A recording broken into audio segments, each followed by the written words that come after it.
नमस्कार मित्रों, एक बार फिर आपका स्वागत है प्रिय मित्रों।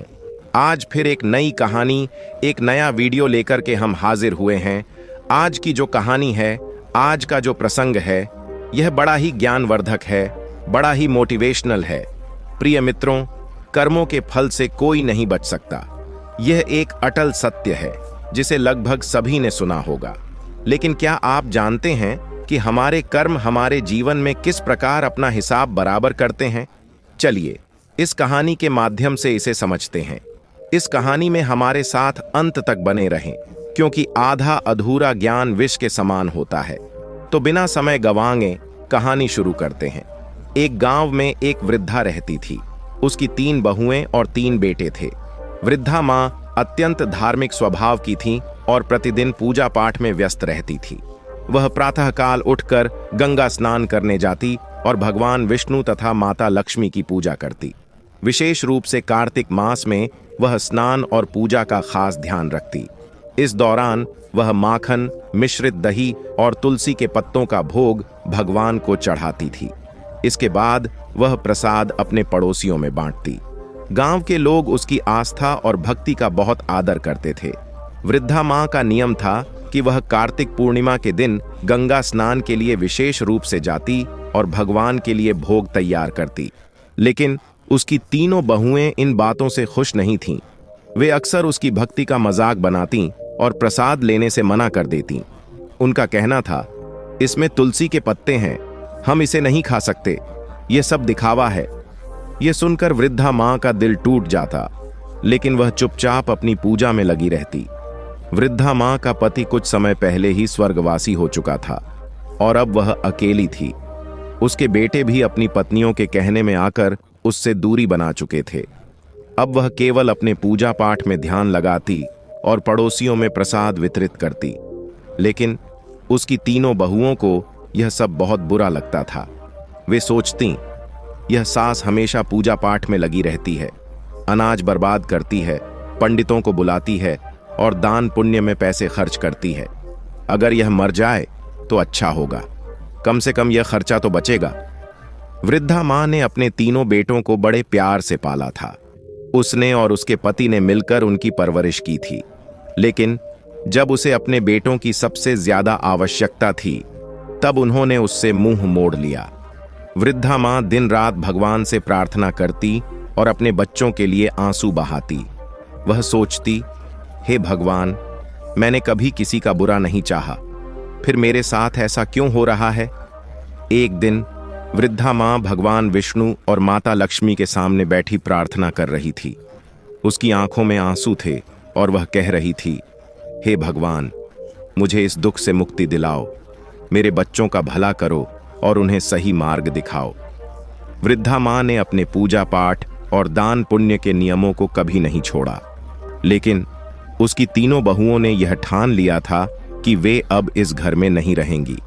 उन्होंने तय किया कि वे बंटवारा कर लेंगी और अलग हो जाएंगी। उनका सोचना था कि यदि वे अलग हो जाएं तो अपनी मर्जी से रह सकेंगी और सास के पूजा पाठ के खर्च से बच जाएंगी। 3 बहुओं ने एक दिन आपस में चर्चा की और बंटवारे की योजना बनाई। उन्होंने अपने पतियों से कहना शुरू किया कि अब उन्हें अलग हो जाना चाहिए। छोटी बहू ने अपने पति से कहा, देखिए, बड़े भैया के बच्चे बड़े हो रहे हैं और हमारे बच्चे छोटे हैं। हमें अभी बहुत मेहनत करनी है। यदि हम अलग हो जाएंगे तो अपने बच्चों की सही देखभाल कर सकेंगे। सास का खर्चा बहुत ज्यादा है, वह हर समय पूजा पाठ में लगी रहती है और पैसे बर्बाद करती है। मंझली बहू ने भी अपने पति को समझाया, अब बंटवारा हो जाना चाहिए, हम अपनी मर्जी से खर्च कर सकें और क्या करना है यह खुद तय कर सकें। सास के नखरे और खर्च अब सहन नहीं होते।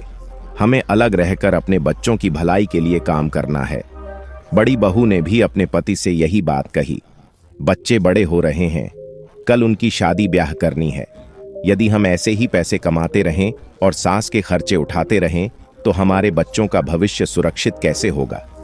इस प्रकार बहुओं ने अपने पतियों को अलग होने के लिए तैयार करना शुरू कर दिया।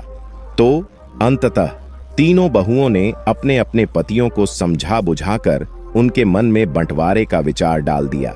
3 बेटे अब बंटवारे के लिए सहमत हो गए। गांव के पंचों को बुलाया गया और घर का विभाजन करने की प्रक्रिया शुरू हुई। तीनों बहुएं भी बंटवारे में भाग लेने के लिए तैयार हो गईं।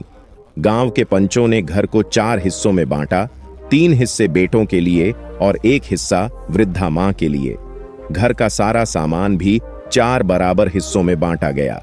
वृद्धा मां को कम हिस्सा दिया गया क्योंकि वह अकेली थी और ज्यादा की आवश्यकता नहीं थी। पंचों ने यह भी कहा कि जो वृद्धा मां को अपने हिस्से में रखेगा उसे उनका ख्याल रखना होगा। छोटी बहू ने स्पष्ट रूप से मना कर दिया, मैं वृद्धा मां को अपने हिस्से में नहीं रख सकती। उनका खर्च बहुत अधिक है, पूजा पाठ में भी बहुत धन व्यय होता है, हमें अपने बच्चों की देखभाल करनी है। मंझली बहू ने भी इनकार कर दिया, मैं भी वृद्धा मां को अपने हिस्से में नहीं रख सकती, वह हमें कभी पसंद नहीं करती थी और हमें भी उनकी आवश्यकता नहीं है। बड़ी बहू ने भी वही उत्तर दिया, मैं भी वृद्धा मां को अपने हिस्से में नहीं रख सकती, हमें अपने बच्चों के भविष्य को सुरक्षित करना है और इसके लिए बंटवारा करना ही आवश्यक है। वृद्धा मां अब अकेली रह गईं। पंचों ने अपना निर्णय सुनाया और वहां से चले गए। तीनों बहुओं ने अपना अपना सामान अपने हिस्से में रख लिया। वृद्धा मां के हिस्से में जो झोपड़ी आई थी उसमें वह रहने लगी। अब वृद्धा मां पूरी तरह अकेली हो गई थी। अपने बेटों से निराश होकर वह भगवान से प्रार्थना करती रहती। वृद्धा मां ने अपने हिस्से की छोटी सी झोपड़ी में रहना शुरू कर दिया। वह प्रतिदिन प्रातःकाल गंगा स्नान करती, भगवान विष्णु और माता लक्ष्मी की पूजा करती और पहले की तरह ही भोग बनाकर भगवान को अर्पित करती। इसके बाद वह पड़ोसियों में प्रसाद वितरित करती। लेकिन अब वह बहुत अकेली हो गई थीं। उनके तीनों बेटों ने उनसे मुंह मोड़ लिया था और उनकी बहुओं ने उन्हें घर से बाहर कर दिया था। वृद्धा मां भगवान से प्रार्थना करती, हे भगवान, मुझे इस दुख से मुक्ति दिलाइए, मेरे बच्चों का कल्याण कीजिए और उन्हें सही राह दिखाइए। वृद्धा मां के पास जो थोड़ा बहुत अनाज और राशन बचा था उसी से उनका काम चल रहा था। वह सोचती, अब मुझे अपनी जिंदगी इसी तरह बितानी पड़ेगी। मेरे बच्चों ने भी मुझे त्याग दिया है, लेकिन मैं भगवान की भक्ति कभी नहीं छोड़ूंगी। उनकी भक्ति में कोई कमी नहीं आई। वह प्रतिदिन तुलसी के पत्तों से भगवान की पूजा करती और पड़ोसियों को प्रसाद बांटती। एक दिन जब वृद्धा मां अपनी झोपड़ी में बैठी रो रही थीं, तभी एक युवक ने उनके दरवाजे पर दस्तक दी। वृद्धा मां ने दरवाजा खोला और देखा कि एक 18 वर्षीय युवक बाहर खड़ा है। उसके चेहरे पर अद्भुत तेज झलक रहा था। युवक ने कहा, अम्मा, आप मुझे पहचानती नहीं, लेकिन मैं आपके मायके से आया हूं। मेरा नाम महेंद्र है। मेरे पिता ने मुझे आपकी सहायता के लिए भेजा है। वृद्धा मां ने आश्चर्य से पूछा, महेंद्र, तुम मेरे मायके से हो? मैंने तो तुम्हें कभी देखा नहीं। महेंद्र ने मुस्कुराते हुए कहा, हाँ अम्मा, मैं आपके भाई का पोता हूं। हमें खबर मिली कि आपके बेटों ने आपको घर से निकाल दिया है, इसलिए मेरे पिताजी ने मुझे आपकी सहायता के लिए भेजा है। वृद्धा मां की आंखों में आंसू आ गए। उन्होंने महेंद्र को अंदर बुलाया और बैठने के लिए कहा। उन्होंने उसे पानी का गिलास दिया। महेंद्र ने पानी पिया और अपनी थैली से कुछ खाने का सामान, कपड़े और दवाइयां निकाली। महेंद्र ने कहा, अम्मा, यह सब मैंने आपके लिए लाया है, आप भूखी मत रहना, हम रोज आपको खाना भेजेंगे। वृद्धा मां ने महेंद्र को आशीर्वाद दिया और कहा, बेटा, तुम्हारा बहुत बहुत धन्यवाद। तुमने मेरे लिए जो किया है उसके लिए मैं भगवान से तुम्हारी सुख समृद्धि की प्रार्थना करूंगी। महेंद्र ने वृद्धा मां से विदा ली और लौट गया। वृद्धा मां ने भगवान का धन्यवाद किया और सोचा, भगवान ने मेरी प्रार्थना सुन ली, अब मैं भूखी नहीं रहूंगी। अब वृद्धा मां को रोज खाना मिलने लगा। वह पहले की तरह ही भोग बनाकर भगवान को अर्पित करती और पड़ोसियों को प्रसाद वितरित करती। लेकिन उनकी तीनों बहुएं यह सब देखकर ईर्ष्या से भर जाती थीं। वे सोचती, यह वृद्धा आखिर कहां से इतना भोजन ला रही है? इसके पास तो कोई कमाने वाला भी नहीं है। तीनों बहुएं वृद्धा मां की तंदुरुस्ती देखकर जलन से भर उठीं। वे सोचती थीं कि उन्होंने बुढ़िया को इसलिए अलग किया था ताकि वह भूखी प्यासी रहकर जल्दी मर जाए, लेकिन वह तो और अधिक स्वस्थ होती जा रही थी। एक दिन बहुओं ने यह तय किया कि कि वे बुढ़िया की झोपड़ी में जाकर देखेंगी कि वहां आखिर हो क्या रहा है। अगले दिन जब वृद्धा मां गंगा स्नान के लिए गई हुई थीं, तीनों बहुएं चुपचाप उनकी झोपड़ी में दाखिल हो गईं। वहां का दृश्य देखकर वे हैरान रह गईं। झोपड़ी में दाल, चावल, आटा, मसाले और कई प्रकार का अच्छा भोजन रखा हुआ था। बड़ी बहू बोली, यह बुढ़िया कितनी चालाक निकली। हमें लगा था कि यह भूखी प्यासी मर रही होगी, लेकिन यहां तो हर चीज का भंडार भरा हुआ है। मंझली बहू ने कहा, जरूर इसने हमारे घर से चोरी करके यह सब जमा किया होगा। जब हम काम में व्यस्त होती थीं, यह चोरी छुपे अपना घर भरती रही। अब इसे सबक सिखाना होगा। छोटी बहू ने सहमति जताते हुए कहा, सही कहा, हमें इसे मजा चखाना चाहिए। देखते हैं इसके पास और क्या क्या जमा है। तीनों बहुएं झोपड़ी से सामान उठाने लगीं। जब उन्होंने कुछ थैलों को खोलकर देखा तो उनमें तुलसी के पत्ते पाए। गुस्से में उन्होंने उन तुलसी के पत्तों को नाली में फेंक दिया।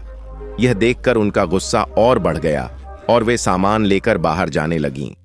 तभी एक अजीब घटना घटी।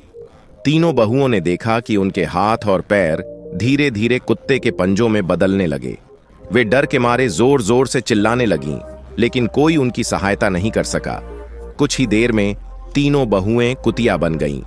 गांव में यह दृश्य देखकर हड़कंप मच गया। बच्चों और पतियों ने यह देखा तो वे भी हैरान रह गए। बच्चे रोते हुए चिल्लाने लगे, मम्मी कुतिया बन गई हैं। पतियों को समझ नहीं आ रहा था कि यह सब कैसे हुआ। उन्होंने अपनी पत्नियों को घर से बाहर भगाने की कोशिश की, लेकिन वे घर छोड़ने को तैयार नहीं थीं। अपनी भाषा में कुछ समझाने का प्रयास करतीं, लेकिन कोई उनकी बात नहीं समझ पा रहा था। तीनों के पतियों ने बच्चों को संभालते हुए कहा, अब कुछ नहीं हो सकता, हमें मां का इंतजार करना होगा। शायद वही कोई समाधान बता सकें। गांव वाले भी इस विचित्र घटना से हैरान थे। हर कोई कहने लगा कि यह सब वृद्धा मां की भक्ति और तपस्या का परिणाम है। इधर वृद्धा मां अपने रोजमर्रा के जीवन में थोड़ा सुकून पा रही थीं। महेंद्र रोज उनके लिए खाना छोड़ जाता था। वृद्धा मां भगवान का भोग लगाकर पहले की तरह प्रसाद बांटती थीं, लेकिन उन्हें इस बात का बिल्कुल अंदाजा नहीं था कि उनके घर में क्या चल रहा है। उधर तीनों बहुएं कुतिया बनकर आंगन में बैठी थीं और उनके पतियों व बच्चों को घर का सारा काम करना पड़ रहा था। वे बेहद परेशान थे और मां की वापसी का बेसब्री से इंतजार कर रहे थे। एक दिन गांव के कुछ लोगों ने वृद्धा मां को गंगा स्नान करते हुए देखा। उन्होंने सोचा कि अब उन्हें सारी बात बतानी चाहिए। वे उनके पास गए और बोले, माई, आपके घर में कुछ अजीब घटित हो रहा है। आपकी तीनों बहुएं कुतिया बन गई हैं। वृद्धा मां यह सुनकर स्तब्ध रह गईं। उन्होंने सोचा, यह कैसे संभव हो सकता है। उन्होंने तुरंत गंगा स्नान किया और घर की ओर चल पड़ीं। उनके मन में अनेक आशंकाएं थीं। रास्ते भर उन्होंने भगवान से प्रार्थना की, हे भगवान, मेरे घर की रक्षा करना और मेरे बच्चों को सही राह दिखाना। घर पहुंचने पर वृद्धा मां ने देखा कि गांव के लोग उनके घर के सामने इकट्ठा थे। उन्होंने पूछा, यहां इतनी भीड़ क्यों है? क्या हुआ? गांव वालों ने उन्हें पूरी घटना सुनाई। वृद्धा मां ने अपने बेटों को बुलाया और पूछा, यह सब कैसे हुआ? तुम लोगों ने क्या किया? बेटों ने रोते हुए सारी बात मां को बताई। उन्होंने कहा, मां, हमसे बहुत बड़ी भूल हो गई। हमारी पत्नियों ने आपका सामान नाली में फेंक दिया था और उसी समय वे कुतिया बन गईं। अब हमें नहीं पता कि उन्हें कैसे ठीक करें। वृद्धा मां ने बेटों को ढांढस बंधाया और कहा, भगवान सब ठीक करेंगे, तुम लोग परेशान मत हो। फिर उन्होंने भगवान विष्णु से प्रार्थना की और समाधान मांगा। वृद्धा मां ने सोचा कि शायद किसी साधु बाबा के पास इसका उपाय हो सकता है। उसी समय एक साधु बाबा गांव में पधारे। वृद्धा मां ने उन्हें घर बुलाया और सारा हाल सुनाया। साधु बाबा ने पूरी बात ध्यानपूर्वक सुनी और बोले, यह सब तुम्हारी भक्ति और तपस्या का फल है, लेकिन चिंता मत करो, इसका समाधान भी है। वृद्धा मां ने पूछा, बाबा, कृपया मुझे उपाय बताइए। मैं अपने बच्चों को इस हालत में देखकर पीड़ा सहन नहीं कर सकती। साधु बाबा ने कहा, तुम्हें कार्तिक मास में विशेष पूजा करनी होगी। अपने गंगा स्नान के पानी से अपनी बहुओं को स्नान कराना होगा और ब्राह्मणों को भोजन करवाकर उनके झूठे भोजन को बहुओं को खिलाना होगा। इससे वे अपने असली रूप में वापस आ जाएंगी। वृद्धा मां ने साधु बाबा को धन्यवाद दिया और अपने बेटों को यह उपाय बताया। बेटों ने कहा, मां, हम तुम्हारी हर बात मानेंगे, यह उपाय हम जरूर पूरा करेंगे। इसके बाद वृद्धा मां ने कार्तिक मास की विशेष पूजा की तैयारियां शुरू कर दी। उनके तीनों बेटे और गांव के लोग भी इस पूजा में मदद करने लगे। बेटों ने मिलकर पूजा का सारा सामान एकत्रित किया और भगवान के लिए भोग बनाने की व्यवस्था की। हर सुबह वृद्धा मां गंगा स्नान के लिए जाती और स्नान का पानी जमा करती। इसके बाद वह भगवान विष्णु और माता लक्ष्मी की पूजा करती और अपने पड़ोसियों को प्रसाद बांटती। इस दौरान तीनों बहुएं कुतिया के रूप में आंगन में बैठी रहती। उनके पतियों और बच्चों को घर का सारा काम करना पड़ता था। बच्चों को अपनी माताओं की बहुत याद आती थी। वे रोते हुए अपनी दादी से कहते, दादी, हमारी माँ कब ठीक होंगी? हमें उनकी बहुत जरूरत है। वृद्धा माँ बच्चों को सांत्वना देती और कहती, बेटा, भगवान सब ठीक करेंगे। वह बच्चों को शांत करने के लिए उन्हें कहानियां सुनाती और उनके साथ समय बिताती। पूजा के लिए वृद्धा मां ने 5 ब्राह्मणों को आमंत्रित किया। बेटों ने भी अपनी ओर से 5-5 ब्राह्मणों को बुलाया। इस प्रकार कुल 20 ब्राह्मणों को आमंत्रित किया गया। उनके लिए विशेष पकवान तैयार किए गए। कार्तिक पूर्णिमा के दिन वृद्धा मां ने बेटों की मदद से ब्राह्मण भोज का आयोजन किया। सुबह सुबह सभी ब्राह्मणों को आमंत्रित किया गया और उन्हें प्रेम पूर्वक भोजन करवाया गया।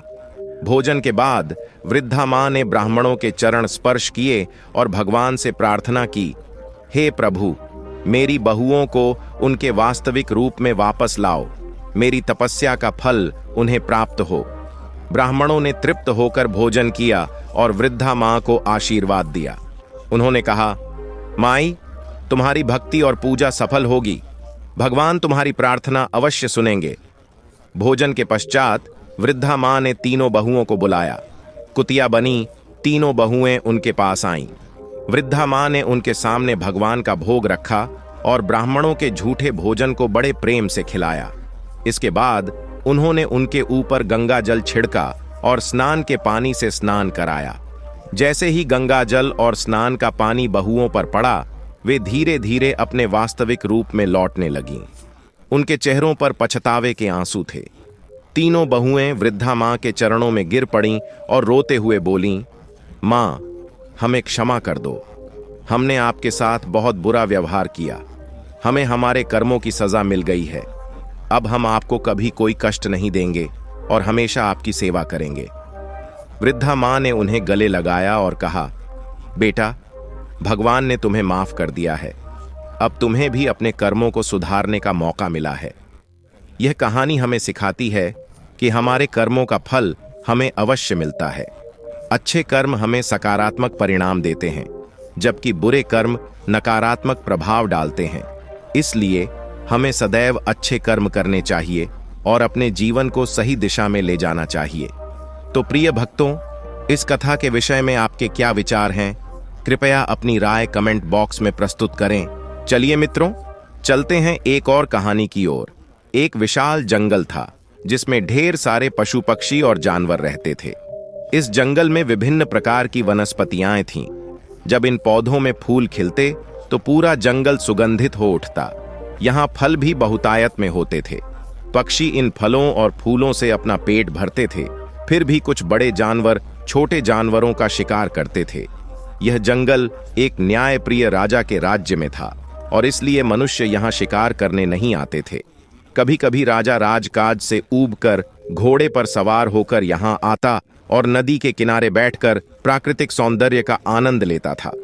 नदी का पानी बहता रहता और उसमें मछलियां, मेंढक और कछुए निर्भय होकर घूमते रहते। जंगल के बंदर एक वृक्ष से दूसरे पर उछलते रहते थे और मोर पंख फैलाकर जंगल में नृत्य करते थे। जब बारिश होती तो उनका नृत्य और भी सुंदर हो जाता।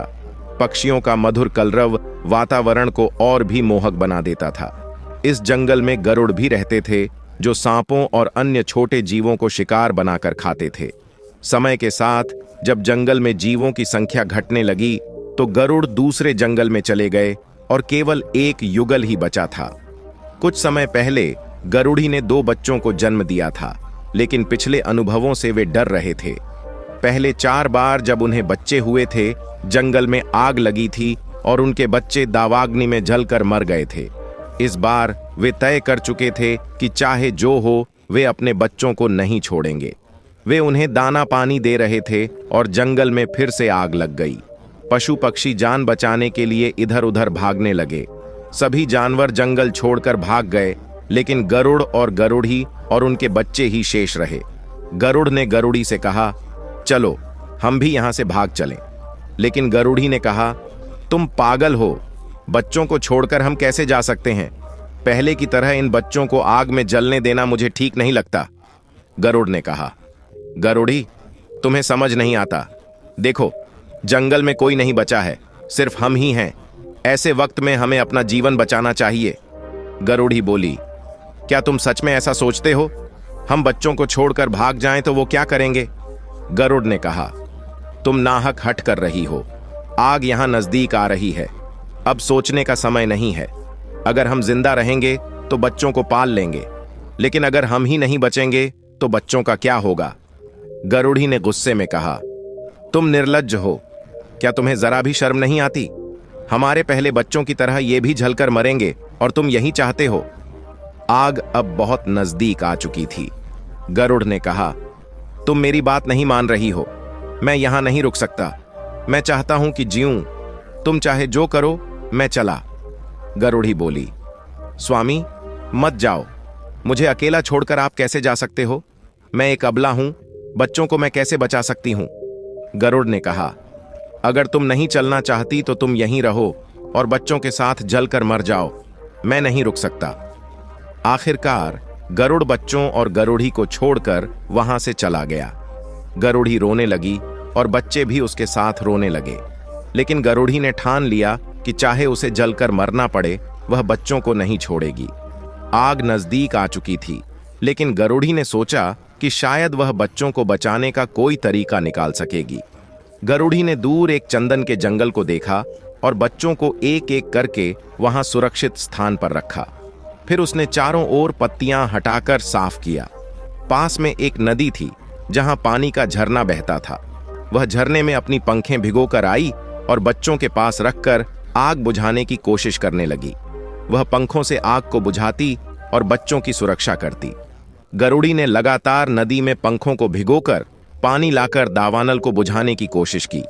आग के पास आकर वह पंखें झटकती और पानी छिड़कती। इतने में आग फिर से भड़क उठती। यह एक अत्यंत संकटपूर्ण स्थिति बन गई थी। गरुड़ी दिन रात नदी में जाकर अपनी पंखों को भिगोती रही। वह धीरे धीरे थककर लहूलुहान हो गई। कुछ दिन बाद दावानल की तीव्रता थोड़ी कम हुई, लेकिन गरुड़ी फिर भी पानी डालती रही। एक दिन जब वह पानी में अपनी चोंच डुबाकर आ रही थी, तब पानी के भार के कारण वह गिर पड़ी। वह वहीं पड़ी रही और काफी समय तक शरीर पर चींटियां चढ़ गईं। रात्रि के ठंडे समय में उसे होश आया और उसने आंखें खोलीं। उसे याद आया कि जंगल में आग लगी थी। बच्चे याद आए और उसे यह भी लगा कि शायद अब वे मर चुके होंगे। इस विचार से वह रोने लगी। सुबह हुई, सूरज की रोशनी फैली और गरुड़ी धीरे धीरे उठकर चंदन के वन में चली गई। वहां उसने देखा कि बच्चे गर्मी के कारण बेहाल पड़े थे। उसे गहरी चिंता हुई, लेकिन ध्यान से देखने पर उसने देखा कि बच्चे जीवित थे। उनकी सांस चल रही थी। यह देखकर उसे नई उम्मीद मिली। उसने जल्दी से नदी में जाकर पंखों को भिगोकर पानी लिया और बच्चों की चोंच में डाला। फिर उन्होंने पानी छींटा और कुछ समय बाद बच्चों ने आंखें खोल दी। गरुड़ी खुशी से झूम उठी और बच्चों को अपने पंखों में लेकर उन्हें प्रेम से सहलाने लगी। अब जंगल में खाने के लिए कुछ नहीं था, लेकिन वे वहीं रहने लगे। आसपास के वन में जाकर वे जीवों को शिकार बनाकर अपना पेट भरते थे। धीरे धीरे बच्चे बड़े हो गए और गरुड़ी उनके साथ खुशी से रहने लगी। गरुड़ का कोई हालचाल नहीं था और बच्चे भी उसे याद नहीं करते थे। दिन अच्छे चल रहे थे। इसी दौरान गरुड़ ने अन्य जंगल में जाकर रहने का फैसला किया। वहां उसने सोचा, शायद मेरी पत्नी और बच्चे दावानल में मर गए होंगे और वहां अब कोई नहीं होगा, तो मैं वहां क्यों जाऊं? अब तो मैं अकेला हूं, न पत्नी है न बच्चे, तो अकेले जीवन कैसे बिताऊंगा? शायद कोई नई पत्नी बनानी चाहिए। यही सोचकर उसने दूसरे जंगल में रहने वाली एक गरुड़ी से संबंध स्थापित किया और वहीं रहने लगा। वहां भी एक घटना घटी। उस गरुड़ी का पति आया और उसने गरुड़ को देखा। वह गरुड़ गरुड़ी के संबंध में जानकर गरुड़ को चोंच मारकर परेशान करने लगा। फिर एक दिन उस गरुड़ और उसके साथियों ने उसे दूसरे जंगल में चरने के बहाने ले जाकर चोंच मारकर बेहोश कर दिया। उन्हें लगा कि वह मर चुका है और वे वापस जंगल लौट आए। गरुड़ी ने उसकी खोज खबर नहीं ली, क्योंकि अब उसका पति लौट आया था। गरुड़ अर्धमृत अवस्था में पड़ा रहा और फिर कुछ समय बाद होश में आया। वह दुखी था, लेकिन यह उसके कर्म का परिणाम था। धीरे धीरे उठकर उसने पानी पिया और चंदन के पेड़ के नीचे जाकर बैठा। कुछ दिन वहीं रहने के बाद उसे थोड़ा आराम मिला। अब वह पास के वनों में चरने के लिए जाता और रात को चंदन के पेड़ पर वापस आ जाता। लेकिन एक दिन उसे यह ख्याल आया कि क्या मेरी असली पत्नी गरुड़ी और बच्चे जीवित हैं या मर गए हैं। यह सोचकर वह उस जंगल में वापस लौट आया। वहां जाकर उसने देखा कि कोई भी उसे नहीं दिखाई दिया। उसे लगा कि सचमुच उसकी पत्नी और बच्चे दावानल में मर गए होंगे। वह वहीं रहने लगा। एक दिन जंगल में चरते हुए उसने देखा कि गरुड़ी और बच्चे उसी जंगल में आकर चर रहे थे। गरुड़ ने गरुड़ी को पहचानने की कोशिश की, लेकिन बच्चों को नहीं पहचान सका। वह दुविधा में था कि यह वही गरुड़ी है या कोई और। गरुड़ी ने भी गरुड़ को देखा, लेकिन उसने सोचा कि गरुड़ तो दूसरे जंगल में था, तो वह यहाँ कैसे आ सकता है। शायद वह अपनी नई पत्नी के साथ होगा, इसलिए उसने उसे पहचानने का प्रयास नहीं किया। दोनों अलग अलग तरीकों से अपने अपने ढंग से भोजन करने लगे। कुछ समय बाद गरुड़ी के बच्चों ने चंदन के वृक्ष के खोखल में एक सांप के बच्चे को देखा। सांप का बच्चा गरुड़ों को देखकर छिप गया। गरुड़ी के बच्चों ने उसे बाहर निकाला और चोंच मारकर उसे अधमरा कर दिया। सांप का बच्चा भागते हुए पीपल के वृक्ष पर चढ़ गया, जहां गरुड़ पहले से बैठा था। गरुड़ ने सांप को देखा और चोंच मारकर उसे मार डाला। इतने में गरुड़ के बच्चे वहां पहुंचे। बच्चों ने गरुड़ से कहा, यह शिकार हमने खोजा था, हमें यह शिकार दे दो। गरुड़ ने कहा, नहीं, यह शिकार मैंने पकड़ा है, तो इसे मैं वापस नहीं दूंगा। बच्चों ने कहा, परंतु यह हमारा शिकार है, क्योंकि यह हमसे भागकर यहां आया है, इसलिए हमें दे दो। इस पर गरुड़ और बच्चों के बीच झगड़ा शुरू हो गया। तभी गरुड़ी आई और उसने कहा, इस शिकार को बच्चों ने खोजा है, इसलिए यह बच्चों का हक है, तुम इसे उन्हें दे दो। गरुड़ ने कहा, पर यह शिकार मैंने पकड़ा है, तो उन्हें कैसे दे दूं? गरुड़ी ने समझाया, तुम तो नर हो, तुम्हें बच्चों का हक समझना चाहिए। अगर हम बड़े नहीं समझेंगे तो क्या होगा?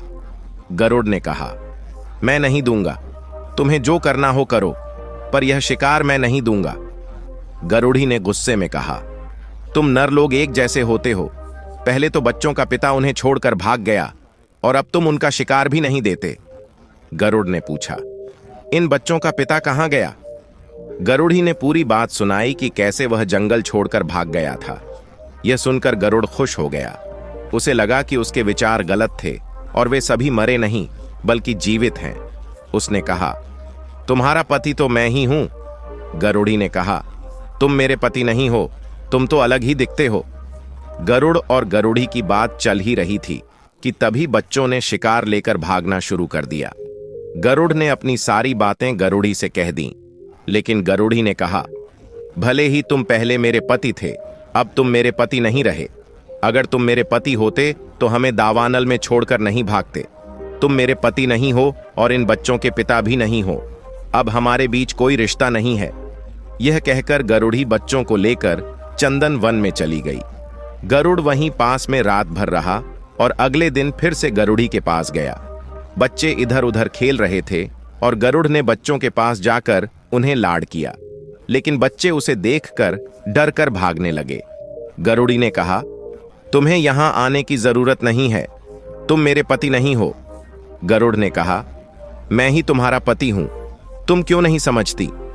गरुड़ पास जाकर गरुड़ी को मनाने की कोशिश करने लगा, लेकिन वह उसे स्वीकार नहीं कर रही थी। फिर उसने कहा, तुम मुझे अपना पति ना मानो, पर मेरे बच्चों को तो मुझे दे दो। गरुड़ी गुस्से में बोली, तुम बच्चों के पिता होते तो उन्हें छोड़कर भागते नहीं। मैंने उन्हें कैसे बचाया यह केवल मैं जानती हूं, सूर्य और चंद्रमा इसके गवाह हैं। गरुड़ ने कहा, तुम चाहे जो करो, पर मुझे मेरे बच्चों को दे दो। लेकिन गरुड़ी ने बच्चों को देने से इनकार कर दिया। गरुड़ ने कहा, अगर तुम मुझे बच्चों को नहीं दोगी तो मैं राजा के पास न्याय के लिए जाऊंगा। गरुड़ी ने कहा, तुम चाहे जहां भी जाओ, मैं बच्चों को नहीं दूंगी। इसके बाद गरुड़ राजा के पास जाकर उसकी दरबार में सब कुछ कह सुनाया। न्यायी राजा ने कहा, गरुड़, तुम कल गरुड़ी और बच्चों को लेकर दरबार में आना। फिर गरुड़ वापस चंदन वन में गया और गरुड़ी से कहा, तुम्हें कल बच्चों के साथ न्यायी राजा के दरबार में जाना है। गरुड़ी ने कहा, कोई बात नहीं, मैं कल बच्चों को लेकर दरबार में आऊंगी। राजा के आदेश का अनादर नहीं करना चाहिए। उसने सोचा, इतनी कठिनाइयां झेलकर बच्चों को दावानल से बचाया और उन्हें बड़ा किया है। अगर मैं ये सारी बातें राजा से कह दूंगी तो वह शायद बच्चों को गरुड़ को नहीं देंगे, लेकिन बदले में गरुड़ को दंड जरूर देंगे। अगले दिन गरुड़ी बच्चों को लेकर न्यायी राजा के दरबार में गई और गरुड़ भी वहां पहुंचा। राजा ने न्याय की प्रक्रिया शुरू की और पूछा, गरुड़ी, क्या यह गरुड़ तुम्हारा पति है? गरुड़ी ने जवाब दिया, मुझे पूरी तरह विश्वास नहीं है, लेकिन उसकी बातों से लगता है कि वह मेरा पति हो सकता है। राजा ने फिर पूछा, क्या ये बच्चे तुम्हारे हैं? गरुड़ी ने कहा, जी महाराज, ये बच्चे मेरे ही हैं। राजा ने गरुड़ से पूछा, तुम्हारे परिवार में ऐसा क्यों हुआ? गरुड़ ने कहा, महाराज, मैं एक अन्य जंगल में चरने के लिए गया था और वहां दावानल लग गया था। मुझे लगा कि मेरी पत्नी गरुड़ी और बच्चे आग में जलकर मर गए होंगे, इसलिए मैंने दूसरे जंगल में रहने का निर्णय लिया। फिर राजा ने गरुड़ी से पूछा, क्या गरुड़ की बात सच है? गरुड़ी ने कहा, महाराज, गरुड़ झूठ बोल रहा है। सच यह है कि दावानल की घटना के बाद बच्चों को लेकर झगड़े हुए और उनकी गरुड़ द्वारा मांगने की बात भी हुई। मुझे यह सब राजा से कह सुनाना है। गरुड़ी की बात सुनकर राजा ने सिर हिलाया और फिर गरुड़ से पूछा, क्या तुम अब भी गरुड़ी को अपने साथ रखना चाहते हो? गरुड़ ने कहा, जी महाराज, मैं गरुड़ी और बच्चों को अपने साथ रखना चाहता हूं, क्योंकि वह मेरी पत्नी है और बिना बच्चों के मेरा जीवन व्यर्थ है। राजा ने फिर गरुड़ी से पूछा, क्या तुम गरुड़ के साथ रहोगी? गरुड़ी ने जवाब दिया, मैं कैसे जाऊं? दावानल के समय जब वह हमें छोड़कर भाग गया था, तो अब कैसे विश्वास करूं? मेरा और बच्चों का तो अब नया जन्म हुआ है। राजा ने गरुड़ से पूछा, गरुड़ी तुम्हारे साथ नहीं रहना चाहती तो तुम क्या करोगे? गरुड़ ने कहा, महाराज, अगर गरुड़ी नहीं आती तो कोई बात नहीं, लेकिन मुझे मेरे बच्चे चाहिए। गरुड़ी ने कहा, मुझे बच्चों को देने का अधिकार नहीं है। मैंने उन्हें जन्म दिया, दावानल से बचाया और छोटे से बड़ा किया है। अब उन्हें मैं कैसे दे दूं? गरुड़ ने कहा, मुझे मेरे बच्चे चाहिए महाराज। राजा के लिए यह सवाल कठिन था कि बच्चों को किसके पक्ष में माना जाए, नर का या मादा का। बहुत सोचने के बाद राजा ने निर्णय दिया, गरुड़ी बहन, तुम्हें बच्चों को जन्म देने, दावानल से बचाने और उन्हें बड़ा करने में बहुत कठिनाइयां उठानी पड़ी, लेकिन वंश नर का ही माना जाता है, इसलिए ये बच्चे गरुड़ के माने जाएंगे। गरुड़ी ने कहा, आप जो चाहें करें, लेकिन मैं बच्चों को नहीं दूंगी। यह कहकर वह चक्कर खाकर गिर पड़ी। गरुड़ ने बच्चों को आगे बढ़ाकर चलना शुरू किया और बच्चे माता माता कहकर रोने लगे, लेकिन गरुड़ी उन्हें बचाने के लिए कुछ नहीं कर सकती थी। कुछ समय बाद गरुड़ी किसी तरह से उठी और साकरी नदी के किनारे पहुंची। वहां उसने बच्चों के लिए विलाप करते हुए तड़प तड़प कर प्राण त्याग दिए। गर्मी की तेज धूप में उसका शरीर सूख कर चमड़ा हो गया।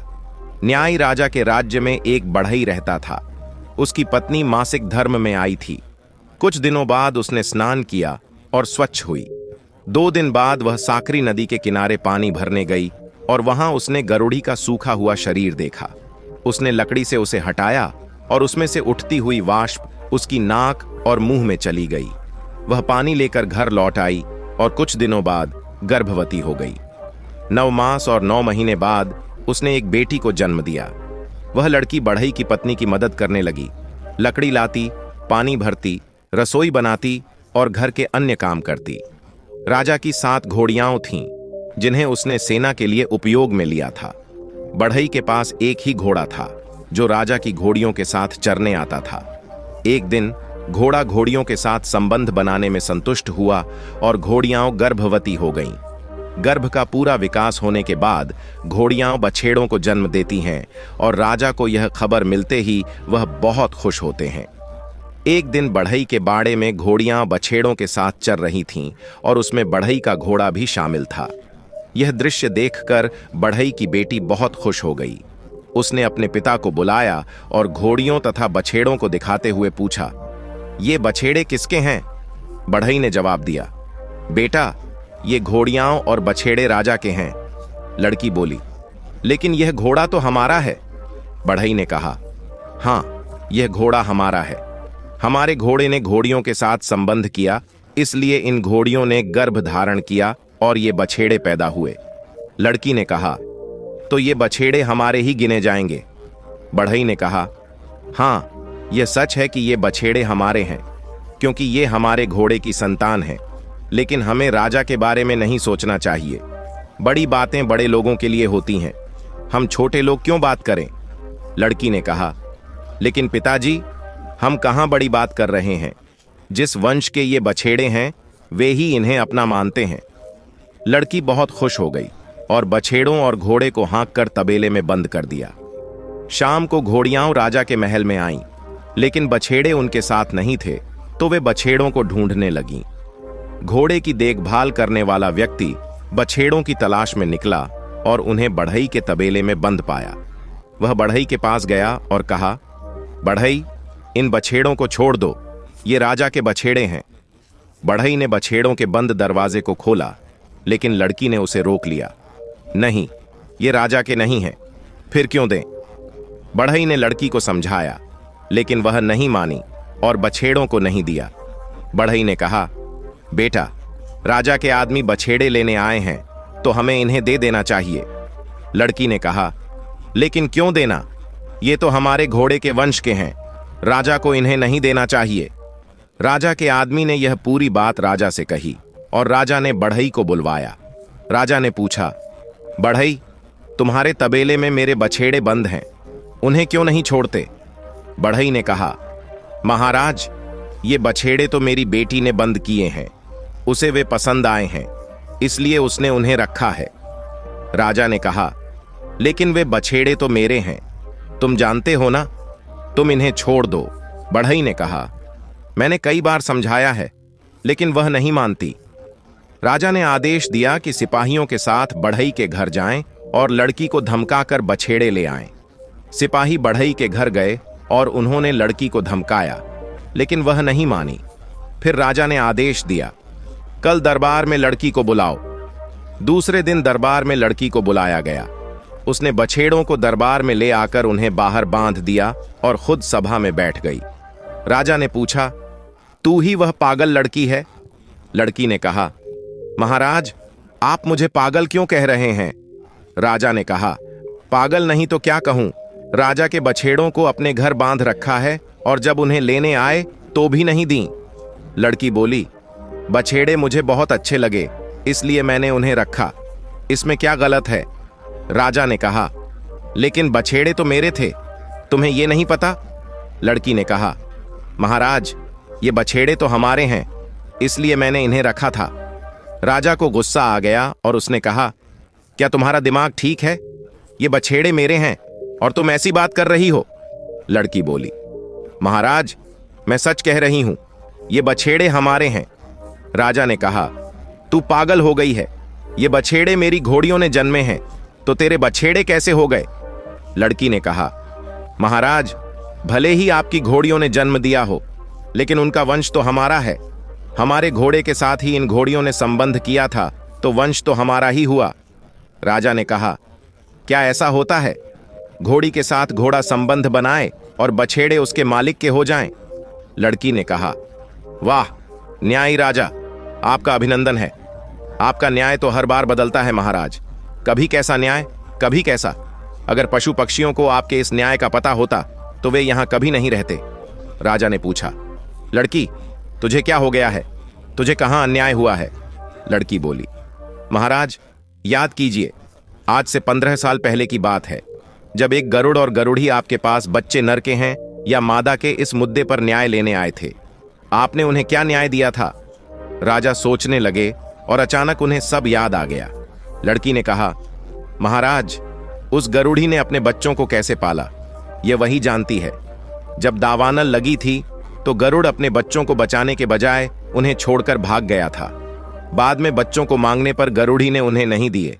तब गरुड़ आपके पास न्याय के लिए आया था और आपने न्याय किया था कि वंश तो नर का माना जाता है, इसलिए बच्चे गरुड़ के ही हुए। फिर गरुड़ी को बिना बच्चों के तड़प तड़प कर मरना पड़ा। क्या आप याद नहीं करते? राजा को सब याद आ गया और वह चुप हो गए। लड़की बोली, महाराज, सच बात है ना? राजा ने कहा, हाँ बेटी, तेरी बात सच है। लड़की ने कहा, तो अब बताइए, ये बछेड़े किसके हैं? क्या ये हमारे नहीं हैं? हमारे घोड़े के वंश के हैं तो ये हमारे ही कहलाएंगे। राजा बोले, हाँ, ऐसा ही है। लड़की राजा के दरबार से बाहर निकली और बछेड़ों को लेकर वापस अपने घर चली गई। राजा लड़की और बछेड़ों को देखता रह गया। राजा सोचने लगा, लड़की बड़ी होशियार निकली, उसने मुझे पराजित कर न्याय प्राप्त कर लिया। कुछ दिन बाद राजा ने सिपाहियों को भेजकर बढ़ई को बुलवाया और कहा, बढ़ई, मुझे एक मंदिर बनवाना है। बढ़ई ने जवाब दिया, हाँ महाराज, हम बना देंगे। राजा बोला, हम जिस तरह से मंदिर बनवाते हैं उस तरह से नहीं बनाना है। इस मंदिर में पहले सोने का कलश रखना होगा, फिर स्तंभ खड़ा करना होगा। बढ़ई राजा की बात सुनकर चुप हो गया। वह राज दरबार से घर लौटा और चिंताओं में खो गया। बढ़ई की पत्नी ने पूछा, स्वामी, आपको क्या हो गया है? बढ़ई ने कहा, कुछ नहीं, मैं ठीक हूं। लड़की ने भी बढ़ई से पूछा, लेकिन वह कुछ नहीं बोला। वह खाना खाने के लिए भी नहीं आता था। उसकी चिंता बढ़ गई। बढ़ई की पत्नी और लड़की ने उसे कहा, जो बात हो उसे हमें बताइए, शायद इसका कोई हल निकल सके। एक दिन बढ़ई ने अपनी पत्नी और लड़की से राजा द्वारा मंदिर बनाने की बात कह दी। यह सुनकर बढ़ई की पत्नी भी चिंतित हो गई, लेकिन लड़की तो खुश हो गई। उसने बढ़ई से कहा, पिताजी, आप क्यों चिंता कर रहे हैं? हम इसका हल निकालेंगे, चिंता छोड़ दीजिए। फिर भी बढ़ई और उसकी पत्नी चिंता में ही रहे। अगले दिन लड़की ओढ़नी पहनकर राजा के दरबार की ओर चल पड़ी। उसने राजा के महल में जाकर उसे नमस्कार किया। राजा ने लड़की से पूछा, लड़की, तू किस लिए आई है? लड़की ने कहा, महाराज, घर में खाने के लिए कुछ भी नहीं है, इसलिए मजूरी लेने आई हूं। जो आपका मंदिर बनवाना है उसमें से मजूरी काट लीजिए। राजा ने पूछा, कोई बात नहीं, तू मजूरी में क्या लेगी? पैसा दूं या अनाज, दलहन, क्या दूं? लड़की ने कहा, महाराज, अनाज ही दे दीजिए।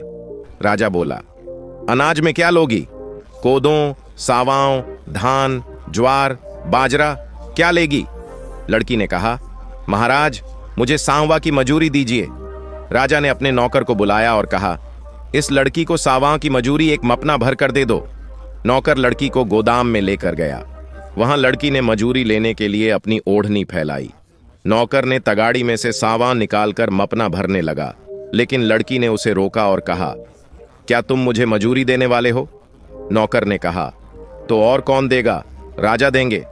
लड़की ने कहा, मैं तुम्हारे हाथ से मजूरी नहीं लूंगी, राजा के हाथ से ही मजूरी लूंगी। नौकर ने बहुत समझाया कि राजा कभी अपने हाथ से मजूरी नहीं देते, यह काम नौकरों का होता है। लेकिन लड़की अपनी बात पर अड़ी रही और कहा, तुम चाहे जो करो, लेकिन मैं तो राजा के हाथ से दी हुई मजूरी ही लूंगी। नौकर राजा के पास गया और कहा, महाराज, लड़की मेरे हाथ से मजूरी नहीं ले रही है, वह तो आपके हाथ से ही मजूरी लेना चाहती है। राजा ने कहा, ठीक है, अगर उसे मेरे हाथ से मजूरी चाहिए तो मैं उसे दे दूंगा। राजा सावां से मपना भरकर लड़की की ओढ़नी में खाली करने के लिए गया। लड़की ने हाथ बढ़ाकर उसे रोक लिया और कहा, महाराज, मपने में सावां ठीक से ऊपर तक नहीं भरा है। राजा ने मपना खाली किया और फिर से भरने लगा। तब लड़की ने फिर से हाथ से रोका और बोली, महाराज, अब मपना सही भर गया है, लेकिन भरने की पद्धति बदलनी होगी। राजा ने पूछा, क्या पद्धति चाहिए? लड़की ने कहा, महाराज, पहले मपने का ऊपरी भाग भरना चाहिए, फिर बाद में बाकी अनाज भरना चाहिए। यह काम नौकर से नहीं हो सकता, इसलिए मुझे आपको बुलाना पड़ा है। राजा हंसी में बोला, लड़की, तू तो पागल हो गई है। ऐसा कभी होता है कि पहले मपने का ऊपरी हिस्सा भरा जाए और फिर अनाज डाला जाए? लड़की बोली, सब कुछ हो सकता है। अगर आपको यह करना नहीं है तो बहाना क्यों कर रहे हैं? राजा ने कहा, लड़की, ऐसा कभी नहीं हो सकता। लड़की ने कहा, महाराज, क्यों नहीं हो सकता?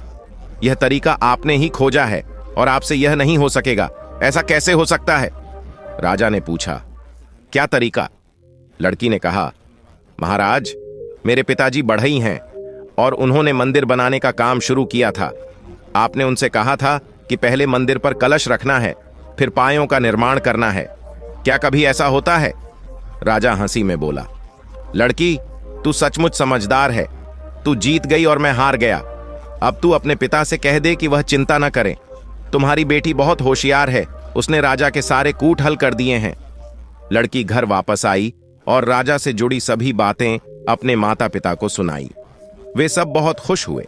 अब लड़की युवा हो गई थी। राजा सोचने लगा कि इस लड़की को रानी बना लूं, क्योंकि वह बहुत बुद्धिमान है और दरबार में आने वाले सवालों और कूट का हल आसानी से ढूंढ सकती है।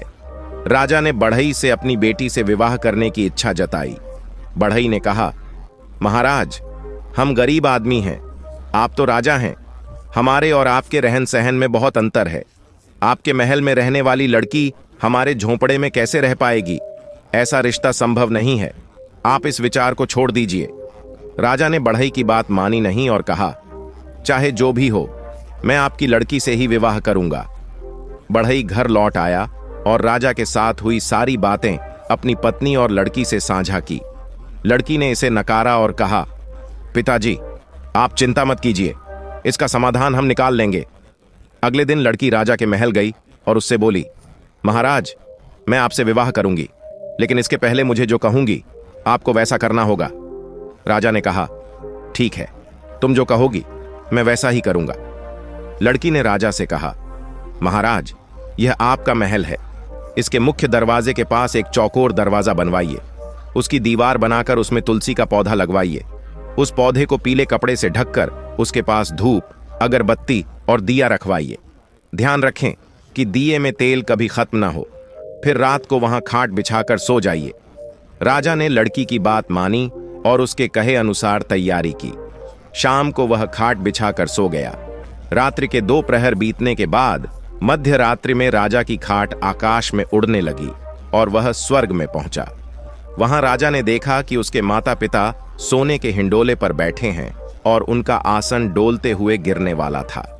राजा ने नीचे देखा तो नरक दिखाई दिया, जहां छोटे बड़े कीड़े एक दूसरे पर चलते हुए और गंदगी खा रहे थे। यह दृश्य देख राजा जल्दी जल्दी अपने माता पिता को पकड़ने के लिए हाथ बढ़ाता है और चिल्ला उठता है। राजा अचानक जाग गया और पाया कि वह अपने पलंग पर सो रहा था। वह उलझन में था कि क्या यह सपना था या सच था। अगले दिन लड़की राजा के पास आई और पूछा, महाराज, क्या आपने वैसा ही किया जैसा मैंने कहा था? राजा ने जवाब दिया, हाँ, मैंने वैसा ही किया जैसा तुमने कहा था। लड़की ने पूछा, तो फिर आपको क्या अनुभव हुआ? राजा ने सारी रात की घटनाएं लड़की को सुनाई। लड़की ने कहा, महाराज, आज भी आप वैसा ही सोइए, लेकिन आज आपके मन में मुझे अपनी छोटी बहन के रूप में देखना होगा। उस भाव से सोएं जिससे आपके मन में कोई अशुद्ध विचार ना आए। राजा ने कहा, ठीक है, आज मैं ऐसा ही सोऊंगा। रात को राजा फिर से खाट पर सोया। 2 प्रहर बीतने के बाद उसकी खाट आकाश में उड़ने लगी और वह स्वर्ग में पहुंचा।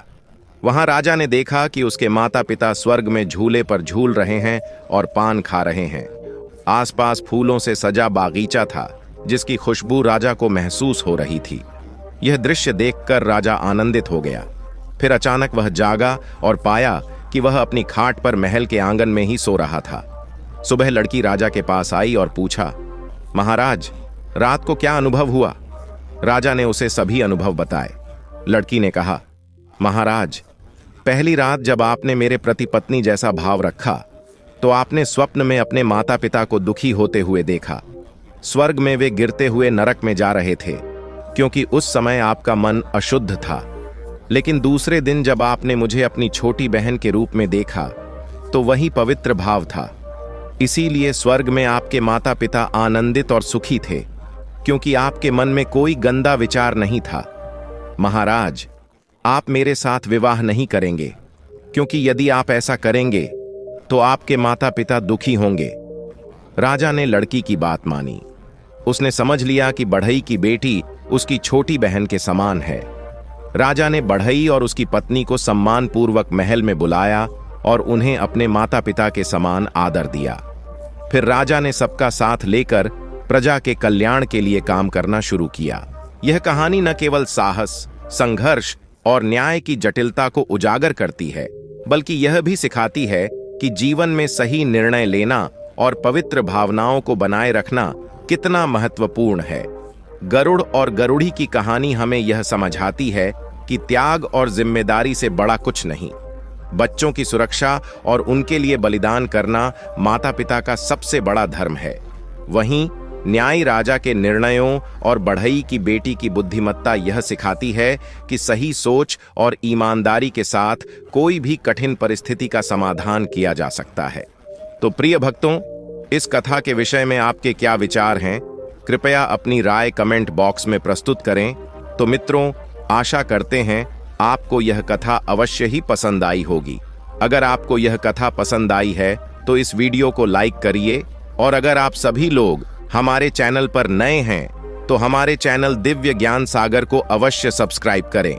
साथ ही इस वीडियो को ज्यादा से ज्यादा लोगों में शेयर करें ताकि उन्हें भी इस विषय में पता चल सके, और इस वीडियो के कमेंट सेक्शन में जय श्री कृष्ण अवश्य लिखें। बाकी मित्रों, इस वीडियो को यहां तक देखने के लिए आप सभी लोगों का दिल से धन्यवाद। जय श्री राम।